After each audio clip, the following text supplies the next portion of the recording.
Anak-anak, bagaimana jika energi yang kita gunakan sudah habis? Adakah energi penggantinya? Ayo kita cari tahu bersama.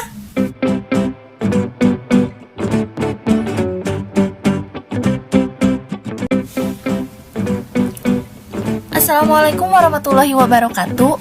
Bagaimana kabar anak-anak hari ini? Semoga sehat selalu dan tetap semangat ya. Pada kesempatan kali ini, kita akan belajar mengenai tema 2, selalu berhemat energi, subtema 3, energi alternatif. Adapun sub-sub materi yang akan kita pelajari hari ini yaitu yang pertama yaitu sumber energi alternatif. Yang kedua, hak dan kewajiban terhadap sumber energi dan lingkungan. Simak videonya dengan baik ya.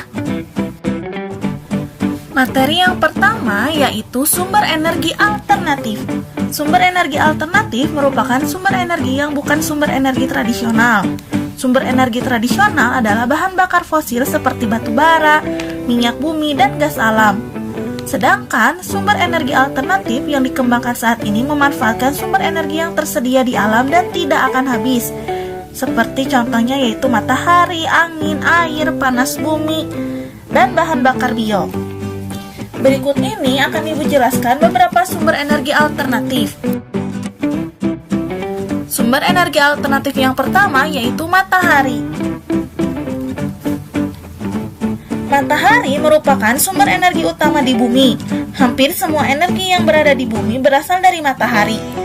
Energi panas yang dihasilkan dapat digunakan untuk memanaskan ruangan, memanaskan air, pembangkit listrik, dan juga keperluan lainnya. Indonesia telah memanfaatkan energi surya atau energi matahari ini di beberapa provinsi, terutama di wilayah terpencil yang sulit dijangkau jaringan PLN. Pembangkit tenaga surya dipasang di wilayah-wilayah terpencil, khususnya kawasan Indonesia Timur.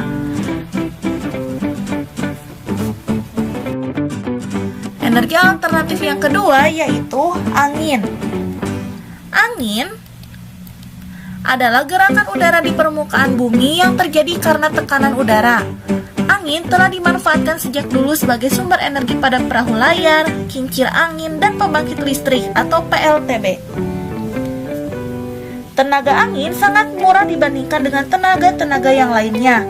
Tenaga angin merupakan tenaga yang tidak akan habis dan ada terus-menerus, dan dijumpai di banyak tempat di dunia. Tenaga angin juga merupakan tenaga yang bersih dan bebas dari efek rumah kaca. Sumber energi alternatif yang ketiga yaitu air. Air yang deras merupakan sumber energi gerak. Energi itu bisa dimanfaatkan sebagai pembangkit tenaga listrik atau PLTA. Oleh karena itu, di PLTA atau pembangkit listrik tenaga air dibuat bendungan air di tempat yang tinggi. Air yang di bendung tersebut kemudian dialirkan menurun sehingga akan mengalir seperti air terjun yang deras.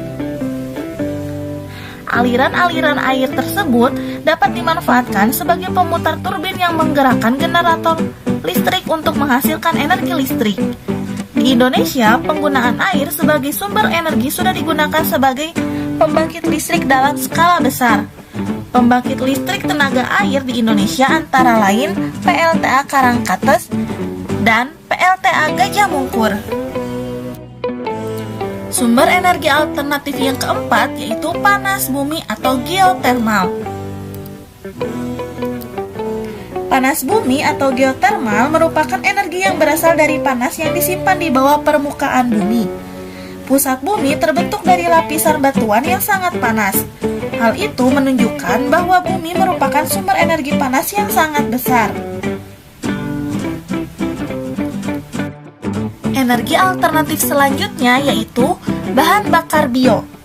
Bahan bakar bio merupakan bahan bakar yang berasal dari makhluk hidup, baik hewan maupun tumbuhan. Bahan bakar bio yang berasal dari tumbuhan diantaranya tumbuhan berbiji yang mengandung minyak seperti bunga matahari, jarak, kelapa sawit, kacang tanah, dan kedelai. Bahan bakar tersebut dikenal sebagai biodiesel. Biodiesel dapat digunakan untuk menggantikan solar. Singkong, ubi, jagung, dan sagu dapat diubah menjadi bioetanol. Bioetanol dapat menggantikan bensin ataupun premium. Bahan bakar bio juga dapat berasal dari kotoran ternak. Bahan bakar tersebut dikenal sebagai biogas. Kotoran ternak yang ada dimasukkan ke dalam ruangan bawah tanah atau lubang. Selain itu, bahan bakar ini dapat juga dimanfaatkan untuk bahan bakar kendaraan bermotor. Info energi. Minyak jarak sebagai sumber energi alternatif. Minyak jarak mulai dikenal sebagai sumber energi alternatif biodiesel. Biodiesel dihasilkan dari minyak yang diperoleh dari biji tanaman jarak yang banyak tumbuh di daerah tropis seperti Indonesia. Minyak jarak dari biji tanaman pagar ini mempunyai potensi untuk dikembangkan sebagai tanaman penghasil minyak pengganti bahan bakar minyak bumi. Karena memiliki beberapa keunggulan. Salah satu keunggulan minyak jarak adalah tanaman ini mudah dibudidayakan, sehingga dapat menjamin ketersediaan bahan mentahnya. Proses pengolahannya cukup sederhana, sehingga mudah dilakukan oleh masyarakat umum. Tidak memerlukan teknologi yang tinggi, sehingga biaya investasinya terbilang murah. Minyak jarak juga dimanfaatkan untuk minyak rambut dan minyak pijat. Kemasan minyak jarak dibuat lebih praktis sehingga memudahkan penggunanya. Minyak jarak dapat ditemui di pasar-pasar modern atau di warung. Pemanfaatan minyak jarak ini telah memberikan kesempatan yang baik dalam bidang pekerjaan. Saat penanaman pohon jarak sampai panen dibutuhkan tenaga. Begitu pula saat tanaman diolah menjadi minyak, tentunya membutuhkan para ahli untuk membuatnya. Belum lagi kemasan yang menarik, pasti dibutuhkan tangan-tangan terampil untuk mengemasnya. Materi yang kedua yaitu hak dan kewajiban terhadap sumber energi dan lingkungan. Sebagai bagian dari anggota masyarakat, kamu berhak menggunakan atau memanfaatkan sumber daya energi yang ada di sekitarmu. Kamu boleh menggunakan listrik, bahan bakar minyak, dan segala sumber energi yang ada.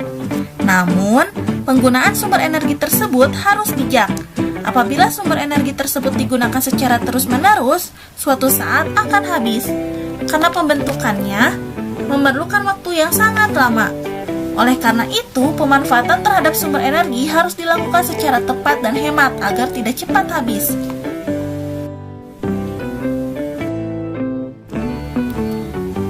Dalam kehidupannya, manusia sangat bergantung pada energi listrik. Sumber-sumber energi listrik terbatas jumlahnya, sedangkan kebutuhan akan energi listrik terus meningkat.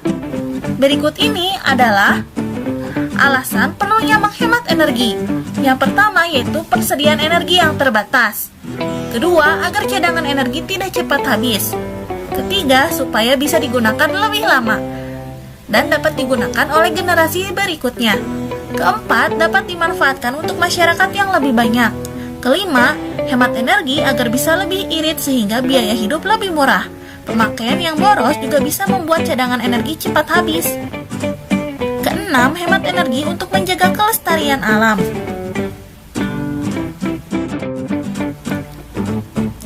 Berikut adalah beberapa cara yang dapat kita lakukan untuk menghemat energi. Yang pertama, gunakan lampu yang lebih irit listrik atau lampu yang hemat energi. Kedua, alat elektronik yang tidak dipakai sebaiknya dicabut dari colokannya. Ketiga, tidak terlalu sering menggunakan AC. Keempat, matikan keran air bila tidak dipakai. Kelima, gunakan kendaraan bermotor seperlunya saja. Keenam, gunakan kendaraan umum jika kita sedang berpergian. Pembahasan selanjutnya yaitu mengenai hak dan kewajiban terhadap lingkungan. Kelangsungan hidup manusia sangat bergantung pada alam.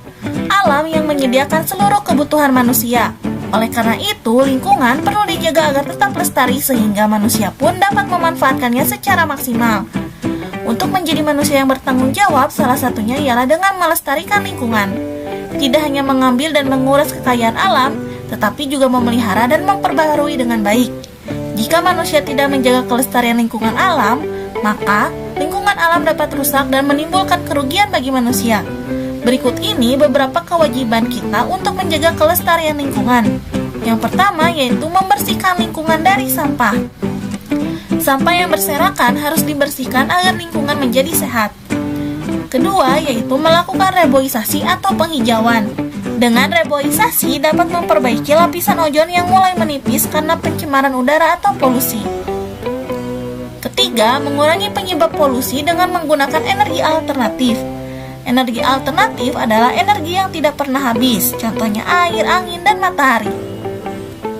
Keempat, menanam bunga dan tanaman hijau di sekitaran rumah. Tanaman hijau adalah tanaman yang sangat penting untuk membantu manusia mendapatkan oksigen yang baik. Setelah semua kewajiban dipenuhi, kita dapat memperoleh hak dari lingkungan tersebut. Adapun hak yang diperoleh dari lingkungan, pertama yaitu menikmati lingkungan segar, sehingga hidup menjadi sehat dan nyaman. Kedua, memperoleh air sehat dan bersih yang disediakan oleh alam untuk minum, mandi, mengairi sawah, dan pembangkit listrik. Ketiga, terbebas dari pencemaran lingkungan.